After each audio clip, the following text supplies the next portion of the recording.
Congressman Murphy joins us now from Capitol Hill. Congressman, welcome to the program. Great to be with you. Were you satisfied with Secretary Chu's response on the legality of giving the money through in the first place? Not at all, because the law is pretty clear. It says no guarantee shall be made unless the Secretary determines there is a reasonable prospect of repayment of the principal and interest. And it was pretty clear that there was information within Solyndra, within Department of Energy, within Treasury, within OMB that says this company is in trouble. Now think about this, Stuart. You talk a lot about investments. If you're going to make that kind of investment, particularly if it's someone else's money, but you're going to make that kind of investment, you want to question everything. You want to seek information. And what Secretary Chu kept telling us is he didn't know, he didn't know, he didn't know.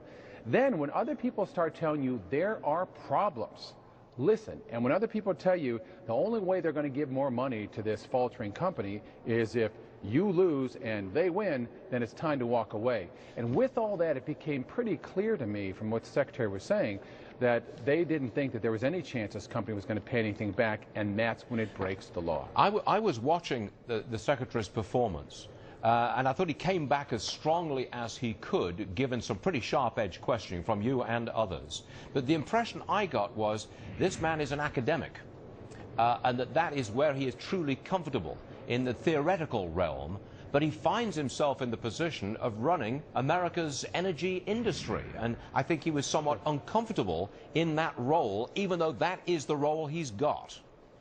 Well, when you're dealing with the questions of the philosophy of investments, he could handle that. That's an academic question.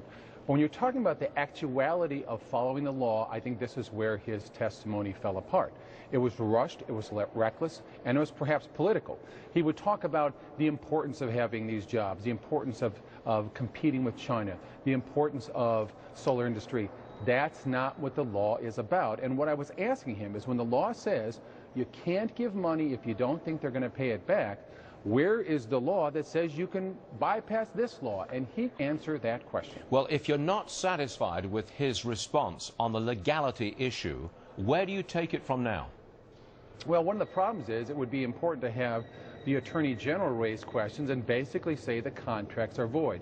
I believe they are. But that's not going to happen, is it, Congressman? That's not going to happen. Well, I think this is where Congress itself has to raise more questions about this. I mean, I've also checked to see with private attorneys there's someone else who could bring suit against the American government on the legality of these loans and have it heard that way.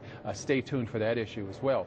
But unfortunately, what Secretary Chu told us is this money may be gone. I think it's as a lesson for us in other things, that any time the government gets involved in a loan program, perhaps as Larry Summers once said, the U.S. government is a quote, crappy, unquote, venture capitalist. We ought to pay attention to that.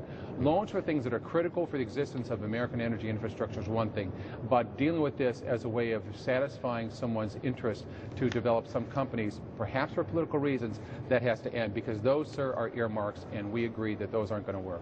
Congressman Tim Murphy, a harsh questioner of Secretary Chu yesterday, joining us this morning, Republican, Pennsylvania. Thanks very much, sir. Appreciate you being with us. Thank you, Stuart. Have a great day. Now let's move on to Europe.